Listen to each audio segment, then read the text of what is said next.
नमस्कार सर्वांना, मी शैला तुम्हा सर्वांचं आपल्या नवीन व्हिडिओमध्ये शेतातल्या अगदी मनापासून स्वागत करते। तर मस्त असं वातावरण आले, पाऊस येईल असं वाटायला लागले।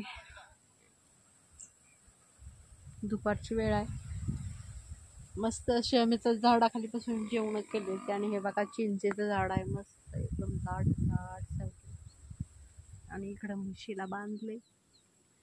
म्हशीचं चालू आहे ओरडणं, कारण मालक येत आज मालक नाही ते म्हशीचे। म्हशीला आमच्या करमना झाली, नुसती वरडती, सारखी वरडती।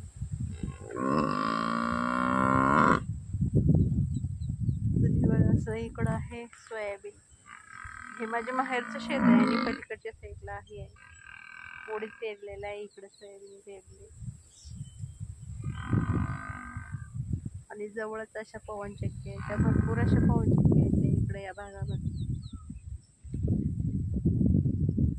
आभाळाचं वातावरण आहे, पाऊस येईल असं वाटतंय।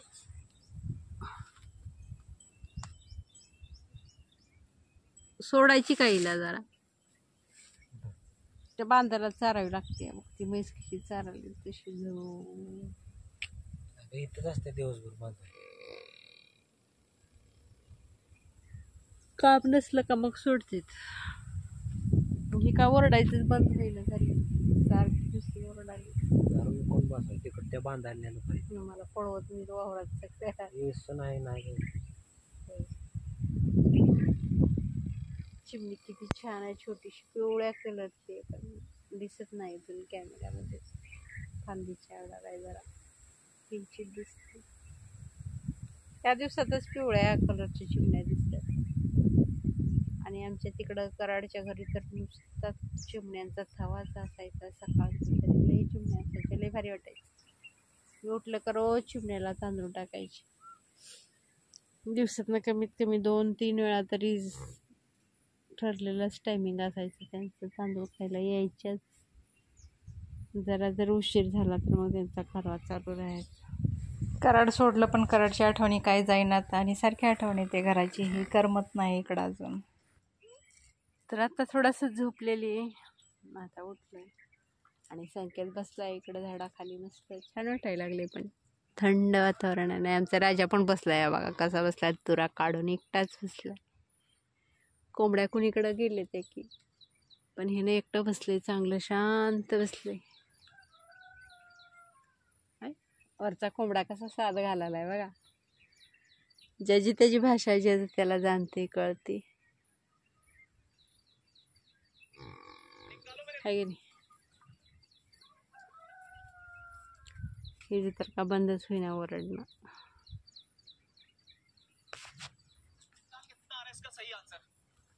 चला आता घरी जायचं आहे, थोडा वेळानं कढीपत्ता घेऊन येते, कढीपत्त्याचं झाड हिरवगार झाले आणि आजूबाजूला बारीक बारीक बारीक रोपं उगवले कढीपत्त्याची। बघूया आता परत एका दिवशी आलं तर आमच्या शेतात मी लावणार आहे कढीपत्त्याची रोपं एकदम, मग तिथल्या तिथं आम्हाला पण कढीपत्ता केसर आंब्याची कटिंग करावी लागते। नवीन नवीन नवीन पाली फुटले, ते आंब्याचा असा गोल आकार होते, जास्त उंच जात नाही, नवीन पाली फुटली। जेवढं कटिंग करशील का नाही तेवढं जास्त आंबा लागतो, तेवढं आंबा जास्त लागते, ते जेवढं आंब्याचं झाड कटिंग कराल त्यावेळेला गेलं पाहिजे। मामा आल्यावर करल, आता कधी येतो काय माहिती। हे बघा, हे असं आहे माझं माहेरचं शेत, आजूबाजूचं वातावरण आहे मला असं एकदम भारी खायला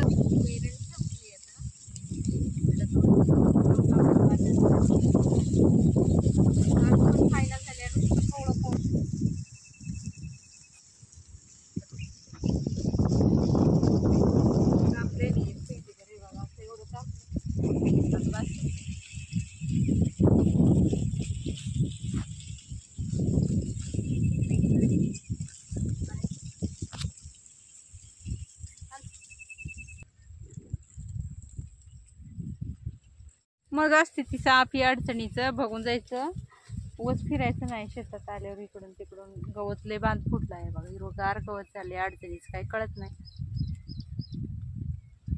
वरचा घे मोठा मोठा पानांचा, एकदम छान झालाय हिरवगार कढीपत्त्याचं झाड। चला आता थोडंसं गवत घेतलंय म्हशीला, आता म्हशीची धार काढायची चालू आहे, मग आता जायचे घरी.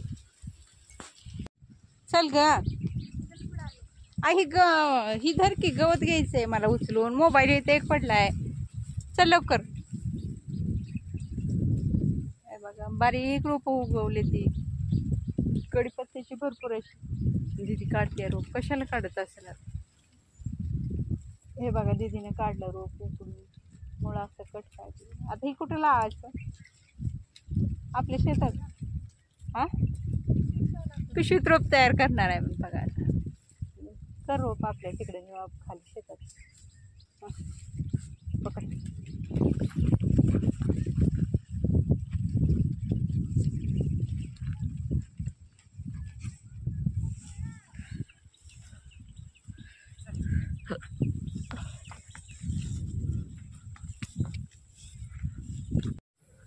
थोडंसं पाणी होतं ह्याच्यात. हे बघा मगाशी दीदीने रोप आणलेलं तिकडचं झाडात कडीपत्त्याचं रोप आणलेलं बांधावरनं. असं लावलंय पिशवीमध्ये माती भरून आता. आणि कडीपत्ता एकदम देशी आहे आणि बारीक पानाचा कडीपत्ता आहे, मोठा नाही असा छोट्या छोट्या पानाचा. वास तर लय भारी येते आणि केसासाठी तर एकदम चांगला आहे कडीपत्ता. भाजीमध्येही घातलेला कडीपत्ता काढून टाकायचं नाही, खायचा असाच. त्यामुळं केसांना फरक पडतो असं म्हणते. मला पण नाही माहिती एवढं काय, पण ऐकलंय मी पण माझेच केस पांढरे झालेत पूर्ण. थोडं थोडं घाल पाणी. धार पण काढून झाली. आता आम्ही जाणार आहे घरी. 5 वाजले ते. लवकर लवकर आता 5ला निघलं तर आम्हाला 5:30 वाजतील घरी जायला.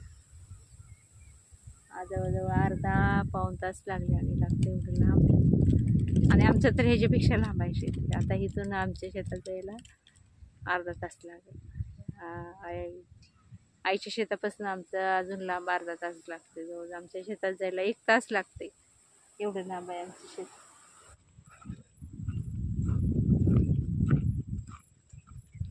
हिर पहिली केवढी होती? केवढी?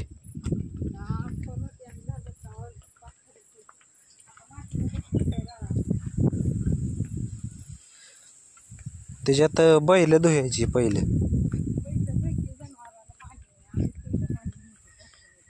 प्याला इथलं पाणी चालत होतं. हा लय मोठी. मला भ्या वाटायचं पहिलं बारका असताना. इथनं यूज वाटत नव्हतं मला. आंब्याचं झाड होतं एक इथं मोठं.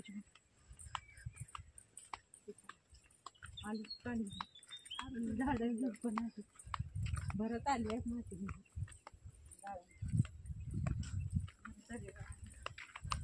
भरली पहिलं लय खोल. मला तर लय भ्या वाटायचं बघून. घसरती वाट होती. पाणी बुडत राहिलं का पळत जायचं. पाय घसरायचं. आणि वर यायला येत नाही की. पाय घसरायचं. होतं हे ते शिकवत होतो मी एरडला. आणि इथं ह्याच्यातच घातली. इथे सगळे झाडे होतं. लय जोरात. परत तेव्हापासून गाडी शिकायची बंद.